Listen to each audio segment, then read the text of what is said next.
강원도 춘천 출신 새누리당 김진태 의원입니다. 국정원 여직원의 선거 개입은 사실 무근인 것으로 밝혀졌습니다. 오히려 이 사건은 야당에 의한 여직원 인권 유린 사건이었다고 보아야 합니다. 네, 새누리당 원내대변인 신의진입니다. 하지만 민주당은 북한과 종북 세력이 하고 있는 주장을 똑같이 반복하고 있습니다.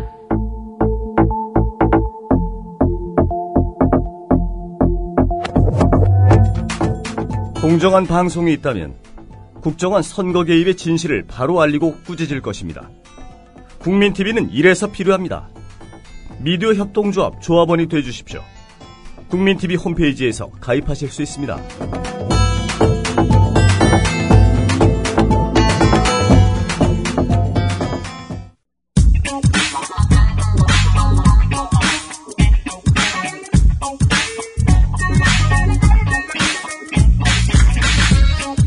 이 작가와 김용민이 함께하는 변두리 인물 현대사 시작합니다.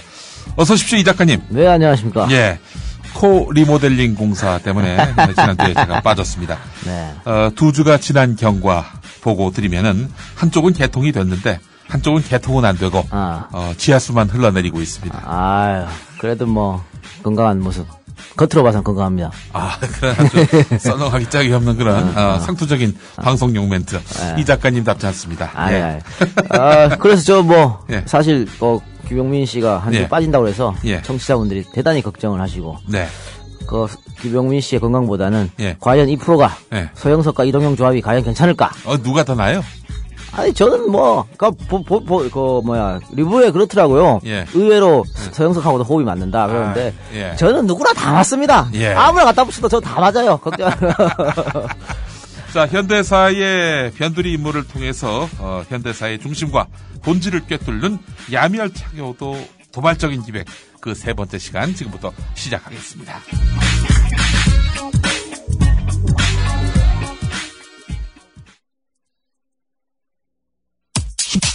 친절한 고대리가 모십니다. 국민 대리운전. 국민TV 조합원을 위한 국민 대리운전 1544-9411. 서울 경기 어디서나 친절하게 모십니다. 국민TV 조합원과 함께하는 국민 대리운전 1544-9411. 이 작가 김용민의 변두리 현대 인물사 오늘 세 번째 시간인데 오늘은 누구를 만나볼까요? 오늘은 쌍용그룹 창시자죠? 창업주. 김성건 회장에 대해서. 김성건 회장. 네. 고 김성건 회장. 그렇죠. 돌아가셨죠. 예. 김성건 회장의 아호가 성곡. 성곡. 그렇습니다. 왜 이걸 잘하는 줄 아십니까? 모르겠습니다. 제가 국민대학교에서 예. 박사 공부를 했어요. 수련했는데 아직 논문을 검사받는 단계여서 아직은 학위는 받지 못했습니다만은 성곡 도서관이 있고요. 그렇죠. 예. 그럼 잘하시겠네. 그분 동상도 있고. 국민대가 배출한 3대 스타가 있습니다. 누가 있냐? 문대성. 그리고 김영태. 김용민. 그럼 박사 학위 이제 쓰셔야겠네요. 논문을 대충 다 썼어요. 이제 오늘 그렇지 않아도 예비 논문 심사를 마치고 돌아왔는데. 제대로 안 쓰면 변희재한테 또 그럴 수 있잖아요. 그래서 이번에 논문 쓰면은 변희재한테 우선 갖다. 제출하기 전에 변희재한테 먼저 갖다 줘가지고 또 혹시 내가 표절한 건 없는지. 그런데요. 이 표절도 말이에요. 그렇습니다. 의도하는 표절도 있겠지만 모르고 할 수 있는 표절도 있어요. 그래서 이제 우리 변희재에게 변희재가 나중에 좀 개과천선하고 난 다음에 표절인지 아닌지를 분별해주는 그런 유료 서비스를 해도 대박 나겠어요. 그렇습니다. 표절 얘기 나왔으니까 사실 제가 표절계 황제입니다. 제가 지금 공중파 라디오, 또 팟캐스트, 또 국민TV, 팩트TV 이런데 다 원고 한 개로 돌려 쓰고 있거든요. 그래서 표절, 이건 표절이 아니지. 표절이지 자기가 자기 걸 표절하는. 표절은 논문에서나 해당하는 거고 일반 책이나 방송 이런 것까지 표절 치면은 표절 아닌 게 어딨나. 그래서 국민대 잘 아시죠? 어떻게 보면 김성건 회장이 국민대를 거의 만들었다. 그럴 수도 있겠고. 쌍용도 만들었죠. 그렇습니다. 그리고 성곡미술관. 광화문 내리면 있지 않습니까? 성곡미술관에 또 그 양반이 있었죠. 네, 그 양반, 아오를, 성곡이 아오니까. 아니, 신정아. 신정아, 큐레이터? 큐레이터. 여기 성곡미술관에 있었어요. 그렇네요. 그래서 오늘은 그 김성곤 회장이 근데 이 경제인이기도 하지만요. 예. 정치인으로도 대단히 유명했던. 그렇죠. 공화당에. 그래서 공화당의 모든 돈줄이란 돈줄은 다 이 사람이 틀어지고 예. 떡주무릇이 주물렀던 그런 분입니다. 이분이 또 언론인이기도 했었어요. 그렇죠. 언론 하시면. 그게 연합뉴스의 전신인 무슨 통신이었죠, 그게? 제가 통신사가 동양통신. 있었어요. 동양통신. 예. 동양통신을 창간했었고. 예. 또 연합신문을 돈 주고 샀고 뭐 그랬어요. 언론인이었고 유명했던 사람인데. 그 당시에는 뭐 그 정치인이 언론인이기도 했고 기업인이기도 했고 뭐 그렇습니다. 뭐 하여튼 종합 그 사회 지도층이었습니다. 이것저것 뭐 다 건드리는 거죠 뭐. 예. 그래서 오늘은 이 양반의 생애를 짚어보면서 당시 또 이 양반이 얘기를 하면 그 아까 말씀드렸다시피 공화당의 모든 돈줄을 쥐고 있었기 때문에 박정희의 어떤 검은 돈, 비자금 이 문제하고도 연결될 수밖에 없거든요. 그런 얘기까지 한번 오늘 해보는 시간을 갖도록 하겠습니다. 알겠습니다. 오늘 아주 흥미진진한데 그래도 지금까지 저희가 총 3명을 다뤘는데 3명 가운데 가장 지위가 높으신 분이에요. 예. 그래도 그죠? 그렇네요. 기업 총수이기도 했고 또 다선 국회의원이었으니까. 이 양반이 돈을 어디서 이렇게 모았나요? 그리고 이 양반이 보성전문학교 출신입니다. 고려대학교 전신이 있죠. 그런 출신이고 원래는 이 대구 출신이거든요. 대구 달성군 출신인데 비누공장을 했어요. 대구에서. 옛날이면 왜 생필품이 귀하던 시절이었기 때문에. 그렇죠. 뭐 비누공장에도 돈을 좀 벌었는 것 같아요. 예. 비누공장을 하다가 어디서 돈을 이렇게 많이 벌었냐면 적산 기업을 인수하면서부터입니다. 일본이 남기고 간. 그렇습니다. 일본이 남기고 간 그 회사. 그 해방이 되니까 일본 애들이 다 도망갈 거 아닙니까? 보국으로. 그러면 공장하고 기계는 다 두고 가지. 그걸 다 들고 갈 수는 없잖아요. 글쎄 말이에요. 그거를 싼 값에 인수해가지고 그 기술 그대로 찍으면 뭐 그냥 돈을 버는 거죠.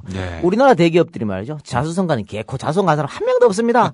전부 이렇게 적산기업 인수받아서 날로 먹은 것들이에요. 그런 사람들이 실제로 또 일제강점기 때는 또 일제에 충성했고. 그렇습니다. 부역했다. 그게 그래서 뭐라 그래. 그 기회주의자의 표본. 그게 우리나라 재벌들이다. 그렇기 때문에 우리나라 국민들이 이 재벌, 기업에 대한 어떤 인식, 이미지가 안 좋은 거거든요. 그런데 그거 가지고 뭐 대한민국에서는 기업하기 힘드네 어쩌네 외국으로 가네 뭐 그런 말 하는데 가라 그래. 외국으로 가면요. 대한민국만큼 재벌 이렇게 기업하기 좋은 나라가 없습니다. 그렇죠. 이건희 같은 경우는 보세요. 세금 안 내려고 자식한테 돌려막혀 갖고 그런 짓 미국에서 했으면요 평생 감옥에 있어야 돼요. 그렇죠. 무슨 소리 하고 있어. 특히 노동자들에 대해서 이렇게 노동 조건 이렇게 그 노동자들을 푸대접하는 나라가 없어요. 그렇습니다. 만약에 외국에서 그랬으면은 그냥 가는 거야. 그러니까 떠들고 협박을 하고 있나? 가라 그래 다. 가지도 못할 것. 가지도 못하면서 말이에요. 말로만 그렇고 또 일본 가라고 그러지. 일본에서 과연 성공할 수 있는. 세금 제대로 다 내고 하면요. 다 망해요, 이 양반들. 우리 대한민국인가 지금 그러고 있는 거지. 정신 차려야 돼. 그렇고. 어쨌든, 그렇게 그래서 적산 기업을 인수받는데, 그 적산 기업이 금성방직이라고 하는, 방직 회사입니다. 금성 하면은 그 예전에 그 골드스타. 그 골드는 아니고. 그 금성은 아니었고. 그 금성은 아니고. 금성방직은 옛날에 이 방직 회사가요. 우리나라 기업들 초창기에 돈 버는 수단 1등이 바로 이 방직 회사였습니다. 많은 부자들이 방직 회사로 했는데 이게 저기 있었다 그래요. 지금 안양. 그래서 종업원이 한 3,000명 당시에. 그래서 말입니다. 이 금성 방직의 월급날에요. 안양 경제가 막 휘청거렸다는. 공급 받아서 써야 될 거 아닙니까? 글쎄 말이에요. 그래 그 정도로 대단한 큰 회사였다. 근데 6.25 사변으로 말입니다. 폭격 맞아서 불타버려요. 어이고. 불타버리는데, 이거, 우리 부자들은, 기회주의자들은 말이죠. 이렇게 일본 또 미국의 도움을 많이 받지 않습니까? 그래서 기회주의라고 하는데, 해방 전에는 일본의 도움을 많이 받았고, 물론 충성을 했으니까. 마찬가지고, 해방 이후에는 미국의 도움을 받았는데, 마찬가지. 이 공장이 불에 타버렸는데, 웅쿠라라고 있어요. UNKRA. 웅쿠라라고 UN 한국 부흥위원단이라고 있는데, 여기서, 공장이 이제 불탔으니까 돈을 공짜로 지원해줍니다. 다시 재건 사업으로. 그래서, 또 복구에 성공했다. 그러니까 뭐 저리융자 이런 게 아니라. 완전 복구라니까. 그냥. 완전한 원조. 원조, 그렇죠. 그렇게 해서 이제 돈을 벌었는데요. 나중에는 이제 여기서 번 돈을 바탕으로 쌍용양해를 차리진 거죠. 쌍용 그룹의 모태. 그래서 쌍용양해는 그 말 그대로 시멘트 회사 아닙니까? 이 양반에게 그 해방과 전쟁은 기회였네요. 그러니까 일본도 사실은 해방 후 힘들었는데 한국전쟁 특수를 노렸지 않습니까? 무슨 말입니다. 그것처럼 우리 기업들도 해방하고 난 뒤에 이 적산기업. 근데 기업이 이 적산 기업뿐만이 아니고요. 예. 적산 가옥 있습니다. 적산 가옥. 집, 그죠? 또 적산 땅. 예. 적산 토지. 예. 이런 거 다 공짜로, 거의 공짜로 받았지 뭐. 그래서 나중에 재산을 불리는. 우리나라의 교회 중에도 보면 말이죠. 이 적산 가옥, 이렇게 인수한 그렇죠. 교회가 많습니다. 영락교회도 그런 경우였고요. 그렇습니까? 북한에서 이제 유명하죠. 해방 전만 하더라도 북한에서 기독교세가 강했는데 38선 분단이 되고 이북에 소련군이 진주하면서 네. 종교를 차단했죠. 네. 그래서 사실은 기독교하고 갈등을 빚었고 그래서 거기서 기독교 신앙을 가졌던 사람들이 남쪽으로 많이 내려왔습니다. 미군정에서는 북에서 이제 쫓겨 내려온 사람들이다 보니 저절로 반공 정신이 그야말로 투철해진 거 아니겠어요? 네. 이런 사람들 키워줘야겠다 해가지고 적산 가옥을 그렇게 교회에다가 불하고 그렇게 해서 사실은 한국 개신교가 극도로 보수적인 이유가 그렇습니다. 이런 맥락과 연관되어 있어요. 미국에게 굉장히 은혜를 입은 것으로 이렇게 인식하고 있고 북에 대해서는 그냥 북의 비읍자만 나와도 적개심이 불타는 그런 이유가 바로 거기에 있는 거죠. 우리 이 박사도 이제에서 이런 방금 하신 말씀을 똑같은 말을 했거든요. 그래요? 한국 교수가 보수적인 이유는 다 이유가 있다. 이렇게 똑같은 말을 하더라고요. 미국 가가지고 공부해가지고 또 미국에서 공부한 사람들을 쳐주는 이런 문화, 이런 것들이 다 거기서 비롯된 건데 이 박사가 그런 건방진 얘기를. 아니 건방지다. 나만 알고 있는 줄 알았더니. 그러니까 건방지다에서 생각이 나는데 예. 우리 변두리 인물 현대사. 예. 팟캐스트 리뷰를 보니까 네. 이 작가 좀 건방져 보인다고 그런 리뷰가 좀 몇 개 있더라고요. 여기서 제가 거기에 대해서 말씀드리겠습니다. 건방져 보이는 게 아니고요. 저는 원래 건방집니다. 태생 자체가 건방져 보이는 게 아니라는 거 정정해드리겠습니다. 이 사람의 태도와 자세를 갖고 그 사람의 본질을 파악하려 하면 안 됩니다. 그분은 우리 EJ를 안 들으시는 것 같아서 이제 들으시면 알 텐데 여기서는 제가 대단히 겸손하게 아주 겸손하게 지금 활동을 하고 있습니다. 이야기 계속 해볼까요? 예. 그래가지고 이제 쌍용양해를 차렸는데 쌍용양해가 시멘트 공장 아닙니까? 그래서 시멘트 공장이 돈이 많이 들어요 건설할 때. 그래서 자금난에 좀 빠져가지고 쌍용양 모텔은 금성방직을 팔았다 그럽니다. 아까 방직도 했었고 그 쌍용양해가 나중에 시멘트도 하지 않던가요? 그래 시멘트 원래 시멘트가 양회예요. 양회. 양회 시멘트 말고. 그리고 그렇게 하면서 이제 또 정계에 1958년에 정계에 입문을 하게 되죠. 박정희 때 합류한 게 아니라? 아닙니다. 자유당 때. 이승만 때. 그래서 말입니다. 4.19 혁명으로 쫓겨나요. 쫓겨났는데 이걸 누가 살려주나? 박정희가. 군사 타고 5.16 군사 쿠데타 이후에 살려줘서 공화당으로 정계 복귀하게 되죠. 근데 요 인연이 있어요. 박정희하고 인연은 뭐냐면 박정희의 형이 박상희 아닙니까? 빨갱이. 좌익 활동했었던 대구에서 대단히 유명한 사람이죠. 그리고 이 박상희의 친구 황태성이라고. 황태성. 황태성 북으로. 북으로 간 사람. 나중에 한국으로 왔다가 처형당하죠. 근데 그것과 관련해서 설들이 구구했잖아요. 네네. 김일성이 박정희하고 친해보려고 한때 좌익이었던 박정희니까 뭔가 남북 대화가 되지 않겠는가 싶어서 황태성 시켜가지고 38선 남쪽으로 그렇습니다. 휴전선 남쪽으로 내려보내서 박정희에게 의중을 이제 메시지를 전했는데 박정희가 이 황태성을 만났다는 설이 있고 그렇죠. 김종필을 찾아가서 만났다가 만나지 못하고 구속돼서 처형됐다는 설이 있고. 그러니까 이게 이제 문제는 황태성이 간첩이냐, 밀사냐 이거거든요. 밀사면은 처형하면 안 되죠. 그렇지. 돌려보내야 되는데 간첩이면 사실 우리나라 법도 처리해도 되고. 근데 결국은 박정희가 처형시켰죠. 자기가 존경하는 형의 친구. 또 황태성한테 박정희가 많이 코치도 받았어요. 자기 사랑 없는 결혼을 했지 않습니까? 박정희가. 그래서 형님은 저는 어떡합니까? 이런 거 진로도 많이 물어보고 그랬다고. 그런데 결국은 처형시켰는데 방금 말씀하신 것처럼 만났다. 김정필을 만났다. 박정희를 만났다. 말이 많죠. 또 CIA 보고서도 만났다는 얘기도 있는데 무슨 호텔에서 만났다. 반도 호텔 당시에. 그래서 그런데 지금 정설로 보면요. 만나지 않은 것 같아요. 왜냐면은 박정희가 처형 당하고 난 뒤에 황태성 사진을 보면서 아유, 이 형님도 많이 늙었네 이런 말을 했다고. 그런 것 보고 또 김종필은 각해무셔라고 김종필이 만나지 않고 김종필하고 비슷하게 생긴 사람을 김종필이라고 황태성이랑 만나게 했단 말이에요. 그러니까 황태성은 김종필 얼굴 모르니까. 그걸 각계무시를 시켰기 때문에 만나질 않은 것 같습니다. 근데 최소한 황태성이 그 처형이라고 해야 되나? 네, 처형이죠. 뭐 사형이지 뭐. 처형을 당했을 때는 적어도 박정희의 OK 사인은 받고. 당연하죠. 이게 미국으로 보내라 그랬다고요. 예. 자기들 조사하겠다고. 네. 그런데 이상하게 죽여버렸어. 근데 이거는 그런 거죠. 미국이 의심을 했거든요. 박정희의 사상을. 예. 이 새끼 그 빨갱이 아니야? 네. 이렇게 의심을 했기 때문에 예. 그 의심을 뭐라 그럴까 없애기 위해서 아니다. 나 이렇게 죽일 수 있다 해서 바로 그냥 자기가 제일 친했던 형님이 한 사람이지 그 죽여버리는 거죠. 이거 참 박정희 무서운 사람이에요. 무서운 사람이에요. 오늘 이따가 김성곤 얘기도 하겠지만요. 예. 김성곤이 정말 박정희 이렇게 오른팔인데 네. 이 양반도 완전 작살났으면 할 때 이것 때문에 죽었다고 봐야 되겠어요. 나중에 박정희 때문에 하든 내가 예. 이건 뒤에 말씀하면 되게 하고. 근데 예. 제가 황태성 얘기를 왜 했냐면 네. 이렇게 황태성 또 박정형 박상희와 함께 대구에서 네. 김성곤 씨가 좌익 활동한 경력이 있습니다. 이렇게 같이 활동을 했어요. 그래요? 왜냐면 옛날에 우리 대구가 말이죠. 예. 한국의 모스크바라고 불렸지 않습니까? 그렇죠. 그런 동네였기 때문에. 좌파 사상이 가장. 활발했던 예. 그런 동네였습니다. 그래서 이렇게 했기 때문에 어떤 박정희하고의 친분이 있었다. 이렇게 보여지는 거죠. 네, 재밌는 얘기를 하나 어디서 논문 뒤지다가 봤는데. 네.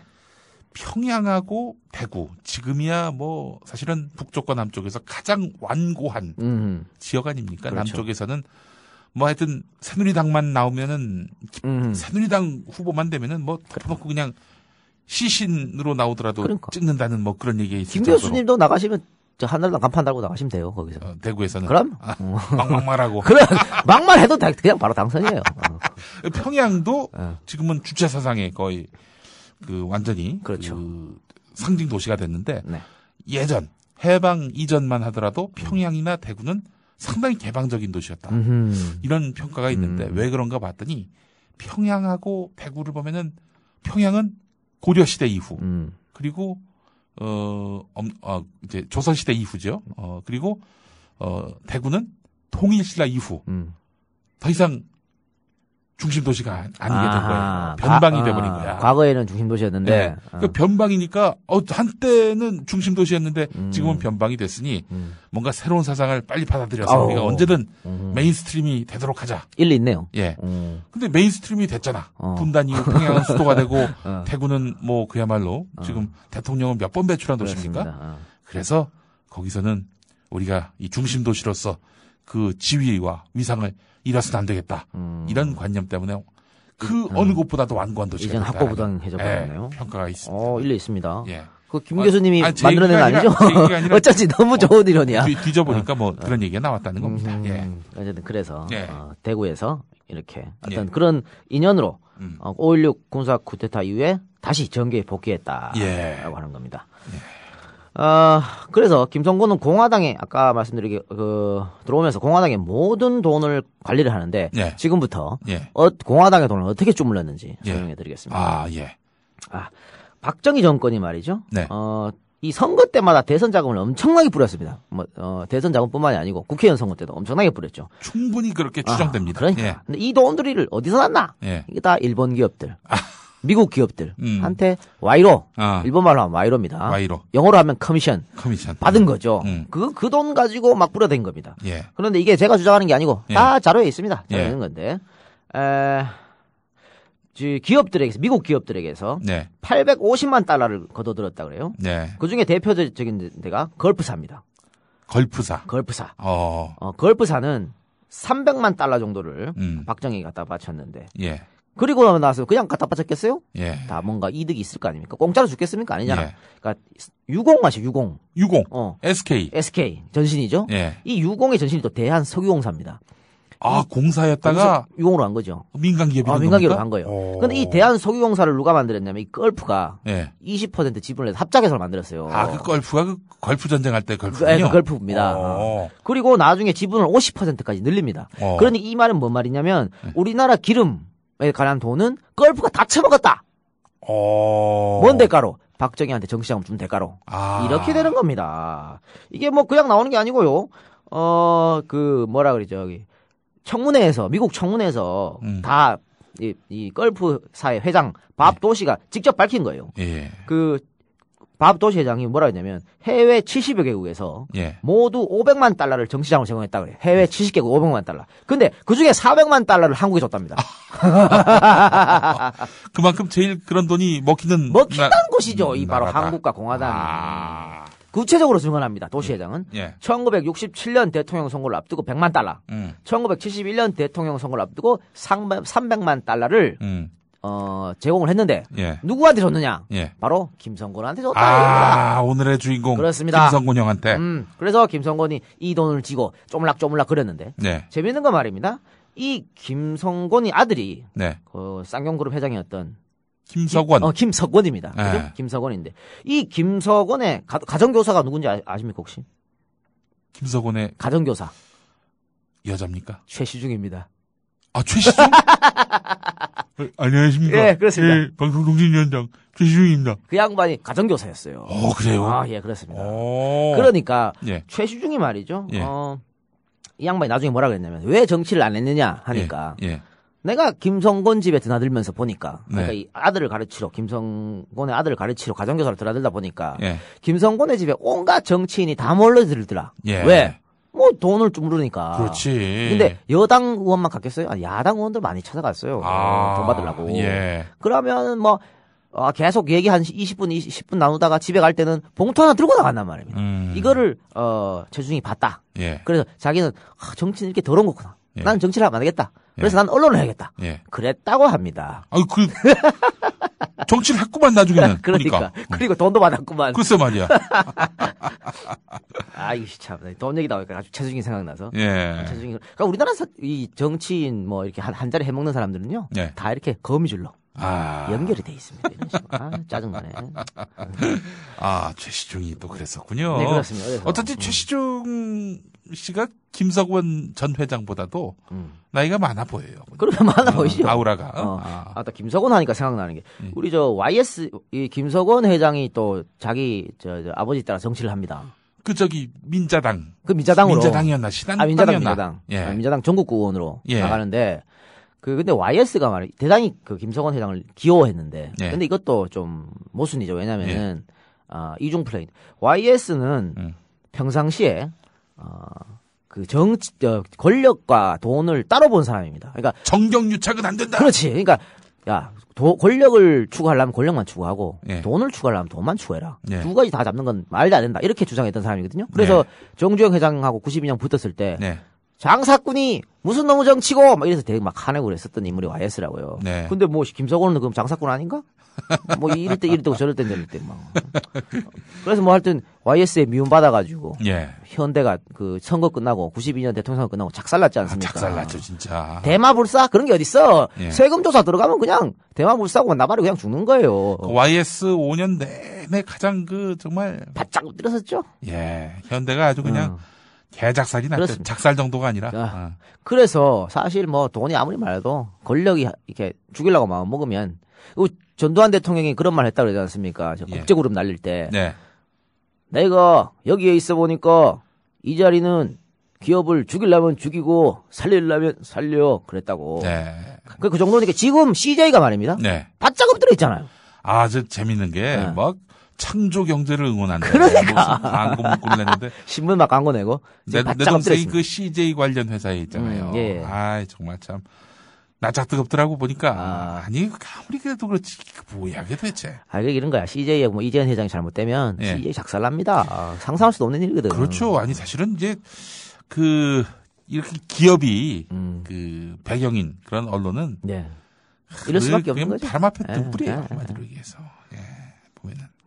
근데 뭐 그래서 정권 초기에는 이렇게 어떻게 보면은 하나의 보여주는 사례라 그럴까요? 기업을 하나 잡으면서 니네 잘못되면 이렇게 될 수 있어 이런 식으로 하는. 하긴 그래요 진짜. YS 때 현대가 그랬고 또 뭡니까 이번 정권은 아니죠.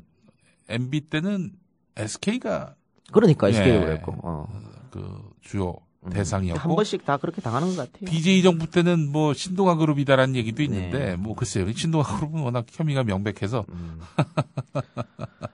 그리고 제가 그럼 얘기를 계속 가보겠습니다. 우리 방송의 특징은 절로 갔다 일로 갔다 막 나오는 대로 가지치기를 하는 방송이니까 다시 본론으로 돌아가면 그래도 돈을 그렇게 66년도에 100만 달러, 71년도에 300만 달러 제공했다 그랬지 않습니까? 그래서 말입니다. 청문회에서 그 미국의 클라크 상원 의원이 그 밥 도시 걸프 회장한테 이렇게 묻습니다.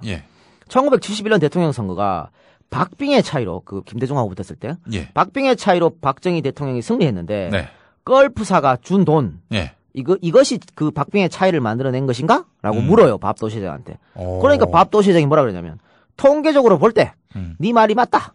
이렇게 얘기합니다.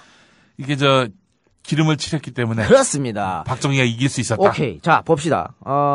1971년 대통령 선거인데요. 박정희 대통령이 600억을 썼거든요. 이 600억은 뭐냐면요. 우리나라 1년 예산의 10%입니다. 당시에 6천억이 안 됐어요.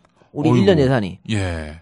그러면요. 지금 같으면 지금 몇 조입니까? 한 3, 4조 됩니까? 1년 예산이? 300조가 300조죠. 그러면 30조를 썼다는 얘기예요. 돈으로 채워놨다는 얘기입니다. 이러니까 박정희 대통령이 선거 끝나고 유신을 해야겠다. 생각하는 거지. 이거 너무 비용이 많이 든다. 비용이 많이 들고 이렇게 돈을 썼는데 100만 표도 차이 안 났네?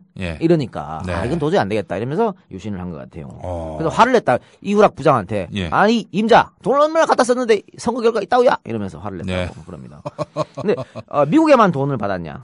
그건 아니다. 이 민족문제연구소가 이거는 폭로한 미국 중앙정보국 CIA 보고서인데요.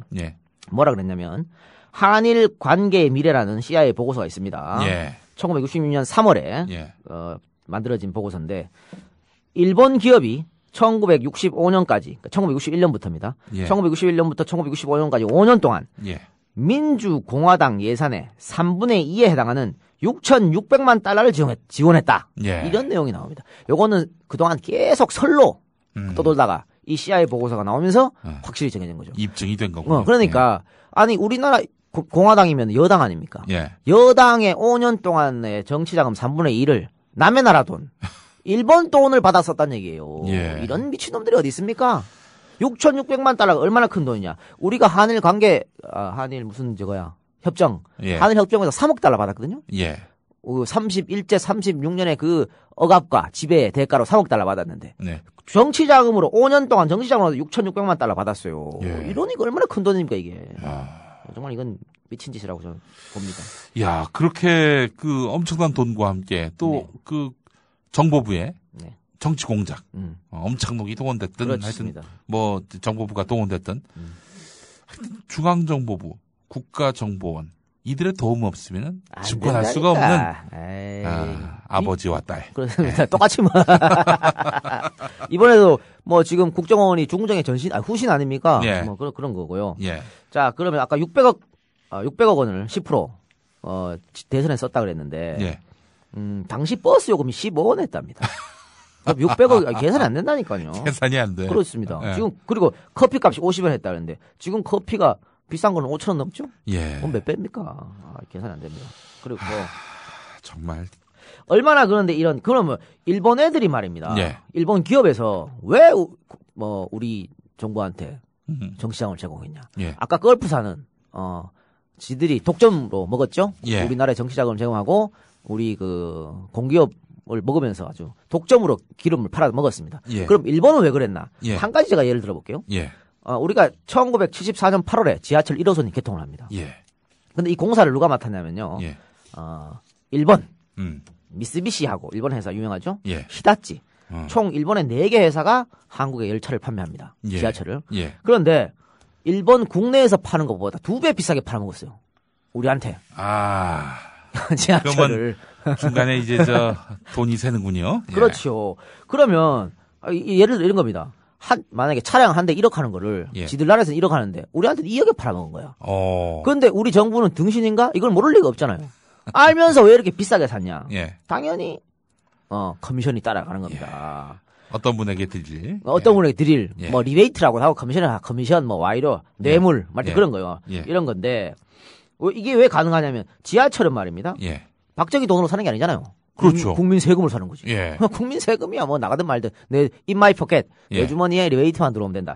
이런 생각입니다. 그래서 이건 원래 이런 일은 사실 잘 안 밝혀지죠. 일본 기업이랑 한국 정부가 쿵짝쿵짝 했으니까. 그런데 이게 어떻게 밝혀졌냐?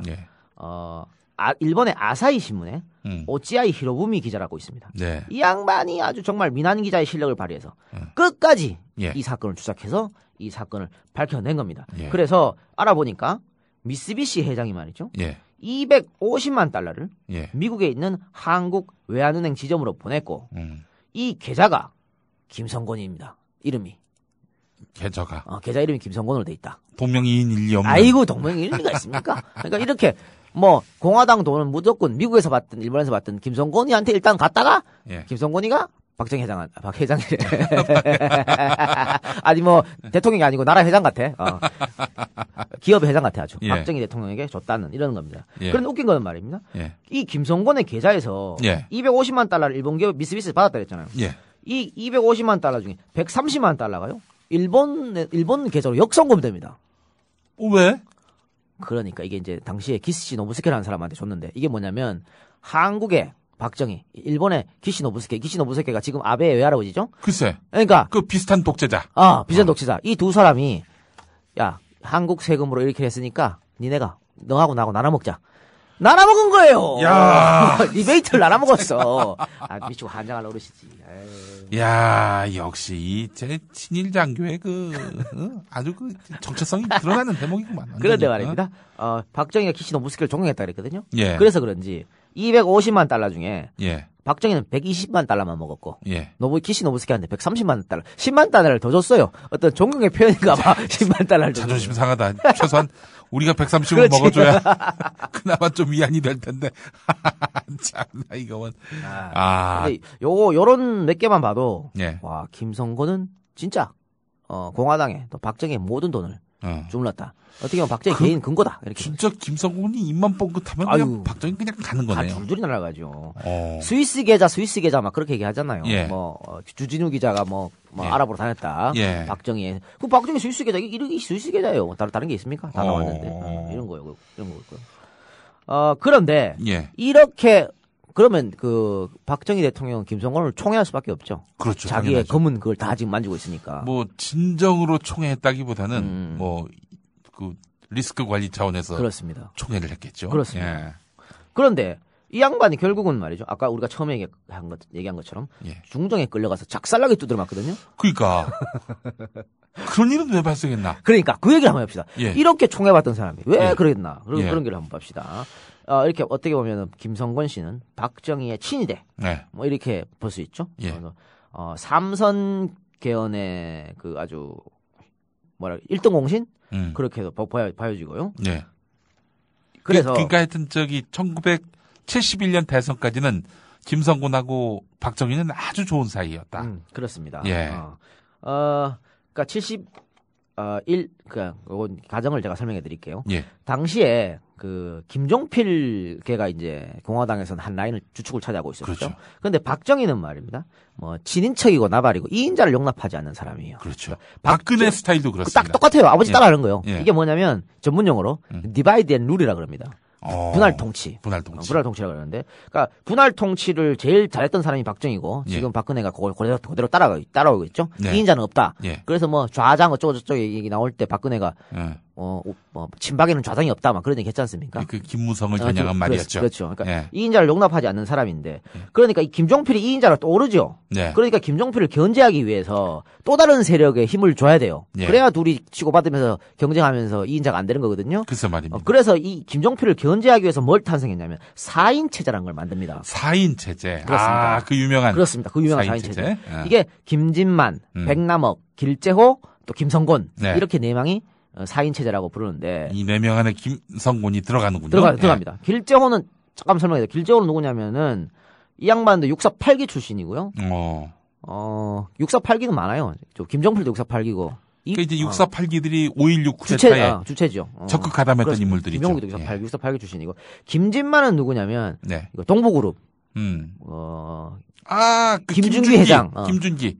아버지입니다. 김준기 아버지군요. 김준기 아버지입니다. 김준기 아버지고. 이 집안도 복잡하죠. 그러니까 복잡한 게 아니고 혼맥. 예. 혼맥으로 아주 한번 여러분 시간 있으면 한번 찾아보세요. 저 롯데하고도 연결이 되고. 예.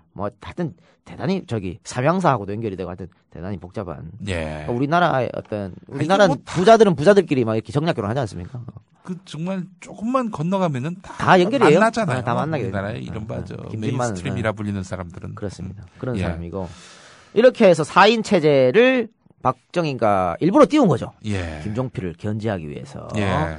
그렇게 띄웠는데 1971년 10월 2일 날 그 유명한 12항명 파동이 일어납니다. 12항명 파동? 10월 2일. 예, 10월 2일 날 일어납니다. 그날이 이 항명 파동은 뭡니까? 그러니까 이 60년대 말까지 말입니다. 이 4인 체제가 공화당의 재정, 공천 모든 걸 주물렀어요. 이 4인 체제 한마디면 다 이루어지는 겁니다.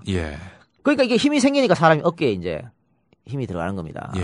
뭐 소위 말하는 좀 까불까불대기 시작하는 거죠. 그런데 이 4인 체제가 이걸 까먹었어요. 이 4인 체제가 주도권을 공화당에 장악해주셨던 건 어디까지나 박정희가 뒤에서 밀어주고 안아주고 땡겨주고 보듬어주고 보살펴줬기 때문에 이루어진 거거든요. 그렇지. 그걸 까먹은 거야. 지들이 잘나서 이렇게 된 줄 알지. 그러면서 특히 김성곤 씨 같으면요. 박정희가 3선 임기가 끝나는 70년대 중반 박정희가 대통령 3선 개헌하고 대통령 선거할 때 그랬지 않습니까? 이번이 마지막이라고. 이 말을 믿은 거거든요. 근데 박정희는 절대 그만하고 싶은 마음이 없었는데 멍청하게 이 말을 믿고 권력구조 개편을 구상했었어요. 뭐라 그래요? 대통령제 말고 내각제. 그리고 이게 박정희 귀에 들어가니까 아니 김성곤 미쳤나? 이렇게 되는 거지. 그렇게 됐고 그렇게 되니까 어떻게 됩니까? 박정희가 다시 이제 4인 체제를 견제할 수단을 또 만들어냅니다. 아까는 김종필을 견제하기 위해서 4인 체제를 만들었죠. 이제는 4인 체제 힘이 너무 커졌어. 그러니까 4인 체제를 견제하기 위해 또 다른 세력을 만들어야 이 제3인자들끼리 경쟁을 하게 만드는 게 원래 디바이드 룰이거든요. 그렇죠. 그 4인 체제를 견제해야겠다고 마음먹을 그 시점에 김종필은 타이반으로 그렇습니다. 난 정계를 떠날 것입니다. 하고 떠난 상태 아니야. 왔다 갔다 해서 계속 그렇게 했었죠. 그러니까 뭐 끊임없이 아니 박정희 대통령이 그 권력을 잡고 있는 동안 김종필이 그 가택 수사만 한 8번 받았어요. 뭐 실세인데. 실세 그 시가 말이 실세가 아니지. 그래서 이 4인 체제를 견제하기 위해 박정희가 어떤 세력을 띄웠냐면 오치성 내무부 장관입니다. 오치성을 내무부 장관을 올립니다. 오치성을 내무부 장관을 올려서 야 네가 4인 체제를 견제해라. 이러면서 신임 내무부 장관 오치성에게 권한을 대폭 줬습니다. 그래서 이 오치성 그 내무부 장관이요 들어가자마자 4인 체제하고 그 관련이 깊은 공무원들, 고위 관료들 다 모가지를 쳐버립니다. 이제 4인 체제 손발을 자르는 거죠. 그러니까 4인 체제가 일단은 화가 난 상태 아닙니까? 이 와중에 근데 야당에서요 오치성 내무부 장관 해임 결의안을 제출합니다. 야당에서. 야당이 제출했는데. 그러면 이제 4인 체제로서는 이참에 오치성을 그렇죠. 날려버려야 되겠다. 날려버려야겠다. 근데 박정희 대통령이 직접 지시를 내렸어요. 부결시켜라. 이거 당연하지. 그러니까 오치성을 유임시켜라. 그렇습니다. 직접 지시를 내렸는데 이 4인 체제가 자기들끼리 쏙닥쏙닥 방금 김 교수님 말씀처럼 야 우리가 날리자. 이렇게 돼서 소위 말하는 반란표가 나와서 오치성이 목이 날아갔어요. 이 박정희가 빅엿을 먹었군요. 빅엿을 먹었죠. 그러니까 이 오치성이랑 4인 체제랑 친했던 국회의원들이 4인 체제랑 협작을 해서 바람표가 한 20표 나왔습니다. 그래서 오치성 내무부 장관 해임건이 통과됐어요. 박정희가 좀 어마어마하게 열받았겠구만. 말로 표현할 수가 없죠. 이거는 오치성을 자른 게 아니라 자신의 그 정말 이 자존심을 그러니까. 잘라버린. 내 권력에 무슨 뭐라 그럴까 도전해오는 감히. 항명이지 항명. 그러니까 말 그대로 이게 항명이라니까. 근데 이 사실은 지금 이게 12항명 파동. 백과사전에도 12항명 파동이라고 나오는데요. 지금이 뭐 전제군주 시대입니까? 뭘 항명이야. 그 국회의원이 헌법기관으로서 그렇습니다. 자기 뜻을 밝혀가지고 그렇습니다. 그렇게 해서 내무부 장관 날린 건데. 이게 뭐 항명이야. 날릴만 하니까 날린 건데. 아니, 국회의원은 걸어다니는 그 법체계 아닙니까? 입법기관 아닙니까? 알아서 하면 되지. 이 항명이란 말이 뭐냐면 임금의 말을 거역했다는 거거든요. 이거 아주 그러니까 이렇게 12항명 파동이라고 이름이 명명될 정도로 박정희가 소위 말하는 뚜껑이 야마가 돌고 뚜껑이 열리고. 힘이 돌고 뚜껑이 열리고 꼭지가 돌고. 그렇습니다. 그래서 당시 중앙정보부장이 이후락이었습니다. 이후락. 공작 정치의 달인. 대가. 그렇습니다. 그래서 이후락 불러서 야, 저 새끼들 뭐냐? 네가 알아서 조져라. 이렇게 돼서 말입니다. 남산으로 끌려가죠. 네 사람이? 네 사람이 다 끌려갑니다. 정말 하늘을 나는 새도 떨어뜨린다는 그 권력자 네 사람이. 그런 게 어딨어요. 그 순간은 아니었겠지만 어쨌든 그 전까지만 하더라도 이 사인이. 그렇습니다. 감히 상상도 할 수 없는 거죠. 그러니까 남산에서 이 사람들 데려가라고 했을 때도 이 사람들은 내가 누군 줄 알고 그래. 이랬었죠. 그렇지. 근데 그렇게 때만 하더라도. 일단 가세기 합시다. 가자마자 작살나는 거죠, 뭐. 이게 얼마나 두드러 맞았냐면요. 김성곤 씨 트레이드 마크가 이거 카이젤 수염이라고. 카이젤 수염. 이렇게 있지 않습니까? 하늘로 이렇게 콧수염이 하늘로 싹 솟은 거. 그게 트레이드 마크였어요. 그래서 맨날 그 콧수염 주물럭주물럭거리고 했는데 이 콧수염을 말이죠. 다 뜯겼습니다. 쪽집게로 하나씩. 한 올 뽑아 고문이야. 근데 이거는 고문이기도 하지만 아니 국회의원 다선 국회의원의 한 그룹 총수의 회장인데 저 기떼기 새파란 수사관이 털을 뽑으면서 이 새끼 이러면서 뽑아도 얼마나 자존심 상하고. 그렇지. 안 그렇습니까? 아픈 것도 아픈 거지만. 그렇습니다. 어떻게 자기의 자부심이 무너지는 그런 순간이죠. 근데 더 웃긴 거는 한쪽만 뽑았어요. 이 당사자한테는 참 너무 안 됐지만은 한쪽만. 오른쪽 왼쪽 중에 한쪽만 다 뽑았다. 진짜 쓰레기들 진짜. 에이. 야, 이 새끼들 진짜 아주 잔인하네. 그래, 그 정도였는데요. 그러니까 사실은 그렇지 않습니까? 이게 또 쪽팔리는 게 뭐냐면 야당 국회의원들도 당시에 남산에 많이 끌려갔는데 야당 국회의원들은 말이죠. 민주화 운동하다 끌려갔다는 어떤 그런 거라도 있잖아요. 스스로의 정의감. 그렇지. 그런 거라도 있대. 이 양반은 그것도 아니고 박정희한테 한번 대들었다가 끌려가서 이런 개작살을 당했다. 이거 소위 말하는 그러니까 수염 뽑힌 것도 얘기했지만 말입니다. 뭐 고춧가루고 뭐 물고문 막 다 당합니다. 그래서 이 나중에 길재호 씨가 그러니까 그게 그런 뭐 자존심만 뭉갠 정도가 아니라 실제로 아주 폭행을 했었군요. 폭행을 했습니다. 그러니까 길재호 씨가 나중엔 그 다리를 계속 절었다고 그래요. 그러니까 계속 지팡이에 의지할 수밖에 없는 얼마나 모진 고문을 당했어요. 아니 그래도 5.16 자기들 말로는 혁명 동지라고 어떤 동지면서 또 지분이 있는 사람인데 아니 박정희한테 한번 대들었다고 잡혀가지고 그렇게 작살이 나고 무서운 사람이라니까요 박정희. 진짜 대단하다. 그러니까 뭐 박정희를 존경한다는 우리 젊은 친구들 큰일 납니다. 당시 태어났으면 큰일 나요. 그러면 김성곤 씨가 받은 충격이 어마어마했겠네요. 그리고 그 뒤에 어떻게 됐어요? 아니 정계 은퇴죠 뭐. 정계 은퇴. 강제 정계 은퇴. 이 네 사람이 다 강제 정계 은퇴하고 그 중에 일부는 미국으로 망명 가고 그랬습니다. 그래서 김성곤 씨가요. 결국 이런 중정에 끌려가고 나서 4년 뒤에 사망했어요. 굉장히 젊은 나이에. 그러니까 보통 고문 후유증이라고 그러죠. 되게 젊은 나이에 사망했다. 그렇게 봅니다. 그러니까 가서 돌아가실 때 나이가 아마 환갑 정도 됐을 거예요. 뭐 되게 젊은 나이 아닙니까? 돈도 많은 사람이. 글쎄 말입니다. 그러니까 어떻게 보면 합병일 수도 있고요. 그렇게 당했다. 자기가 박정희를 위해서 얼마나 충성을 바쳤습니까 그동안. 글쎄 말이야. 그런 면에 어떻게 보면은 토사구팽 당한 거죠. 팽당한 듯. 김영욱도 거의 비슷한 그렇습니다. 사례였는데 김영욱은 아예 미국으로 건너가서 박정희 비리를 들춰냈었고 까발렸다가 소리 소문 없이 사라졌고. 김성곤 씨는 이렇게 팽당해서 어마어마한 고문을 당하고 그 고통을 못 이겨서 결국은 얼마 안 있다가 사망하는. 화병으로 돌아가셨. 화병이나 아니면 뭐 고문 후유증 이렇게 볼 수밖에 없어요. 둘 다겠네. 그러니까 멀쩡하던 사람이 왜 4년 있다가 사망합니까? 야, 참 박정희 정말 대단한 사람이다. 이런 사람을 어떻게 존경할 수가 있지? 그러니까 말입니다. 아니 글쎄 그 조폭이 존경한다면 이해를 하겠어요. 근데 이게 도대체 민주주의에 대해서 기본적인 관념이 있는 사람이라면 이런 박정희를 지지하고 존경한다는 거는 있을 수가 없는 일 아니에요. 그리고 또 한 가지 제가 걱정되는 건요. 아까 제가 뭐 디바이드 앤 룰 얘기했지만은 박근혜 대통령이 박정희의 모든 걸 지금 따라하고 있습니다. 똑같이. 그리고 말이에요. 또 한 거 있어. 수염 기르면 안 되겠네. 몸에 있는 털을 다 제거를 해야겠어요.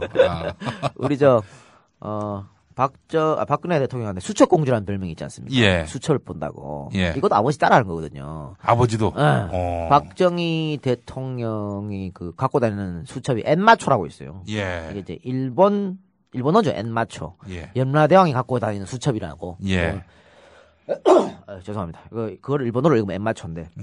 이 수첩을 갖고 다니면서 사람들 이름을 적어놨다가 뭐 쓰기도 하고 뭐 이렇게 감옥에 보내기도 하고. 아니 박근혜가 그렇게 사람 이름 적어가지고 채용한 사람이 바로 윤진숙 씨 아니에요? 아니, 그러니까. 해양수산부 장관. 이렇다니까요. 아니, 인재라고 하면서. 아니, 윤창중도 그랬다고 그러죠. 윤창중도. 채널 A 이런 거 나온 거 보고, 막말하는 거 보고, 어머, 쟤는 괜찮은 애 같아. 윤창중. 적었다는 거 아닙니까, 아마. 왜 내 이름은 안 적냐, 이거지. 아, 이거 팟캐스트라서 그랬구나. 팟캐스트 안 듣는가 봐. 젠장아, 종편 나갈 거 그랬어. 그러니까 이런처럼, 박근혜 대통령이, 아버지의 모든 걸 따라하는데. 설마 이런 것도 따라하진 않겠죠. 이렇게 뭐 중정을 이용하고. 아, 그는 정말 뭐 우리가 뭐 쉽게 예단할 수가 없어요. 어떻게 될지 몰라요. 이거는. 그러니까. 예. 저 진짜 권력 차원에서 나름 할 바를 다 했는데 말을 안 듣는다. 그럴 때는 뭐 무슨 수를 쓸지 모르는 거는 뭐 정말 그 시대를 경험해 본 사람들이라면은 또 이 김성곤 씨의 비화를 아는 사람이라면은. 충분히. 그 윤창중 건도 사실은 윤창중 건이었나? 하여튼 막 시끄러울 때 이 박근혜 대통령이 그 이제 이번 그 국정원 부정선거로 큰 수혜를 입으신 우리 박근혜 대통령이 언론사 정치부장들을 쫙 불러 모았어요. 그 다음부터 윤창중 보도가 안 나와. 그러니까 이게 일단 첫 번째는 유화책이지. 이렇게 내가 성의를 다해서. 너희들 이야기를 들어주고 또 위신도 세워줬는데 말을 들어줘야지. 말을 안 들어? 딱 말을 안 들어 이 싸늘한 이 신호에 알아서들 기는 거가 아닙니까? 일단 오른손엔 채찍을 들고 왼손으로 당근을 쥐는 거네요. 그렇게 봤어요. 이게. 자, 그럼 마무리를 일단 하겠습니다. 그러니까 이제 정리를 하면요. 3선 개헌 이후에 소위 4인 체제 힘이 너무 커진 겁니다. 너무 커지니까 박정희가 요거를 지켜보고 있다가 오치성을 통해서 고난을 죽이려고 그랬는데 오히려 오치성이 당하니까 요거를 기회 삼아서 싸그리 항명 파동을 계기로 이 4인 체제를 숙청해버린 것. 그래서 김성곤 씨는 결국 정계에서 사라진 그런 사건이 되는 거고 자유당 때부터 시작된 김성곤의 어떤 정치 여정은 이 항명 파동으로 끝이 났다. 인생도 완전한 인생도 끝이 났다. 그렇게 보는 거죠. 그러니까 이후에 이제 4인 체제가 당하는 거를 민주공화당 사람이 다 봤잖아요. 아니 저렇게 대통령의 신임을 받고 공화당을 주무르던 4명도 박정희한테 잘못 보이면은 작살나는구나. 봤기 때문에 이후에는 뭐 까불 수가 없는 겁니다. 나도 언제 어느 순간에 남산으로 끌려갈 수 있다. 그렇기 때문에 이후부터는 공화당 내에서 대통령을 어떻게 반대한다는 여론이라든가 그런 발언이 싸그리 들어가는 그런 상황이 됐다라는 거죠. 대통령 견제 세력이 아무도 없어지는. 그러니까 박정희는 결국은 최측근도 권력을 위해서라면 용서하지 않고 과감하게 쳐내는 그런 인물이었다. 이렇게 정리가 되겠네요. 냉혈한이었다. 원래 스네이크 박 아닙니까? 스네이크 박. 그렇죠. 스네이크 박이란 말이 어디서 나온 거죠? 이거 프레이저 청문회. 미 보고서에 나온 말입니다. 무서워요. 정말.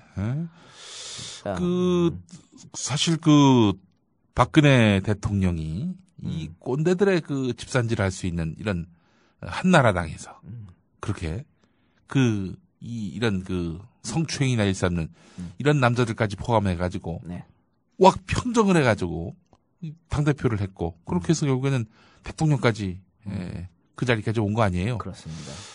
이 조직을 통솔하고 모든 사람을 자기 휘하에 둘 수 있는 그 리더십은 바로 이 아버지한테 배운 거죠. 아버지의 이런.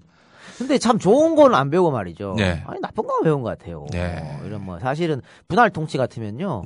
이게 뭐라 그럴까요? 로마 시대 때부터 있었던 거지만 미국이나 이 강대국들이 식민지 정책을 쓸 때 하는 그냥 전형적인 식민지 수법이거든요. 분할 통치라고 하는 게. 그거를 말이야. 지금 21세기 대명 천지에 쓰고 있으니 어떡합니까? 그리고 2인자를 용납하라. 이게 지금이었으면 전제군주 시대도 아니고. 하여튼 그렇기 때문에 자기가 2인자를 용납 안 하고 이러기 때문에 사람 쓸 때도 말입니다. 다른 사람 말 안 듣잖아요. 무조건 그냥 자기 아는 사람. 문이 좁은 거죠. 거기다 회전문 인사. 썼던 애 또 쓰고도 아버지한테 배운 거거든요. 그러니까 이우락 같은 경우에는 비서실장 했다가 중정부장 했다가 주일 공사 갔다가 계속 돌리잖아요.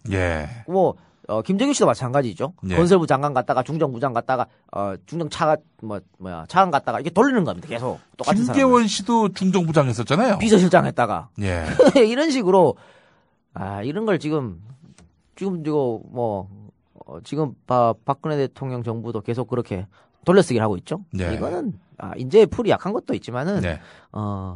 제가 봤을 때는 배신자 트라우마.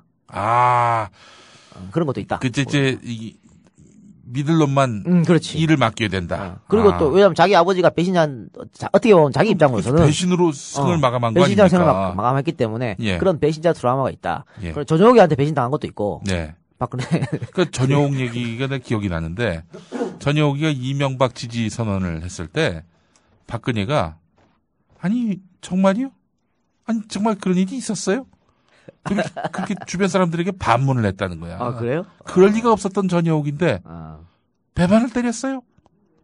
제대로 그랬다는 거지. 그러니까. 제대로 뒤통수를 맞았지. 요즘 전용욱 어떻게 지내나 몰라요. 어떻게 지내는지. 전용욱도 아마 박근혜가 대통령이 된 상황에서 지가 어디 얼굴을 들고 다닌다는 것 자체가 굉장히 부담이 될 거예요, 솔직히. 아마 제가 생각했을 때는 전용욱 씨는 문재인 후보를 찍지 않았을까. 우리 편이야. 진짜 생각해보니까 그렇다. 그러니까. 박근혜 되면 자기는 작살나는데. 저는 그렇게 봅니다. 그런 역설. 그렇지. 그렇다고 제3회, 제4회 후보를 찍을 리는 없을 것이고. 그러니까. 기왕이면 박근혜가 안 되는 카드를. 그렇습니다. 그러니까 오늘 제목 나왔습니다, 바로. 전용욱은 문재인을 찍었을 것이다, 다운표. 이렇게. 예. 그리고 지금 우리 저기 생방송이니까. 예. 그 게시판에 예. 설레임이라는 분. 예. 아버지의 사망에서 사고가 멈춰버린 그녀 네. 이랬는데 요거 아주 시적인 표현이면서 그 다음 표현이 더 굉장히 의미심장합니다. 네. 아버지의 한을 품고 가품을 평생 기다려온 그녀. 이것들을 내가 이러면서. 네.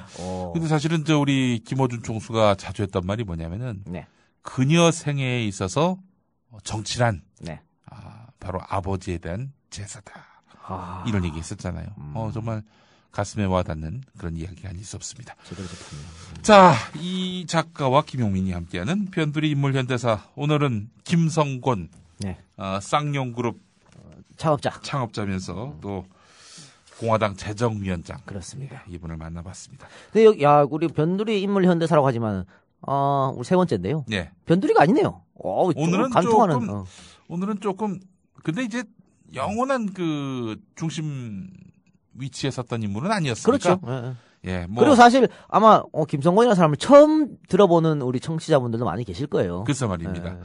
예. 저는 하여튼 도서관 가면서 항상 봤던 동상도 있었어요. 성공. 이 김성곤 아주 익숙한 인물이긴 한데 다음 주는 누굴 만나볼까요? 글쎄 아직 제가 생각을 못했네요. 예, 어차피 우리가 매주 이렇게 날품팔이 하듯이 그렇습니다. 가능하니까. 오늘 아침에 제가 김 교수님한테 오늘은 김성곤입니다 하니까 좋네요 이렇게 답장 오셨으니까 하여간 갑자기 우리 김성곤 형님 그 뒤에 말이에요. 네. 박정희한테 좀 제대로 한번 들이받아봤으면 얼마나 좋았겠는가. 카드를 갖고 있는 자기의 모든 카드를 뽑았으면. 기왕 이렇게 죽나 저렇게 죽나 폐차장 가서 죽나 양계장 가서 죽나 그러니까. 그냥 집에서 죽나 근데 죽는 건 마찬가지인데 아들들이 있으니까 또 쌍용이라는 또 기업이 있으니까 그러니까 또 학교도 있으니까 그래서 오히려 화병이 커진 것 같지도 모르겠네요. 하고 싶은데 참아 내가 그랬더니 우리 가족이 다 작살나니까 그런 것 같습니다. 아이고 참 주인 게 너무 많다 보니까 그렇네요. 그래서 저는 참 좋습니다. 잃을 게 없어요. 역시 우리 이 작가도 잃을 게 없는 그러니까 이렇게 막 하는 거 아니겠습니까? 알겠습니다. 자, 우린 잃을 게 없습니다. 이 작가 김용민의 인물 현대사 오늘 마무리하고 어떤 노래로 마무리할까 생각을 해봤는데 우리 코수염 카이젤 수염 카이젤 수염의 가수는 찾기 힘들고요. 비렐름 2세인가? 그 양반이 앨범을 낸 적이 없기 때문에 그래서 김은국 씨의 59년 왕십리로 준비했습니다. 아유, 좋네요. 자, 이 노래 듣고 저는 인사드리겠습니다. 수고하셨습니다. 네, 감사합니다. 국민TV 30년간 빛을 보지 못했다는 한 참가자. 검사를 해본 결과 아마 평생 눈을 보지 못할 것이다 라는 완전한 판정을 받게 됐어요. 어머니가 우시더라고요. 현재보다 미래가 더 걱정되는 어머니의 마음. 일단 내가 살아있는 동안은 해줘야지. 그런 마음밖에는 안 들어요. 기대해볼게요. 노래 준비되셨나요? 네. 이제 너에게 난 아픔이란 것. 시각장애가 있지만 누구보다도 꿈이 많은 청년 권순철입니다. 세상에 수많은 TV가 있지만 그거 안 들어도 국민 TV 라디오만 들으면 됩니다. 우리에게 필요한, 우리가 꼭 알아야 할 세상 돌아가는 이야기를 들려주거든요. 조합원 가입으로 힘을 실어주세요. 저도 조합원입니다. 가입은 미디어 협동조합 국민TV 홈페이지. 문의는 서울 3144-0933입니다.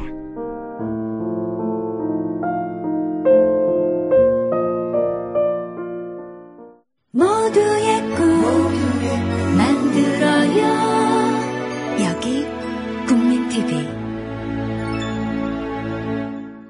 우리라이프 상조 제공 15, 8시를 알려드립니다.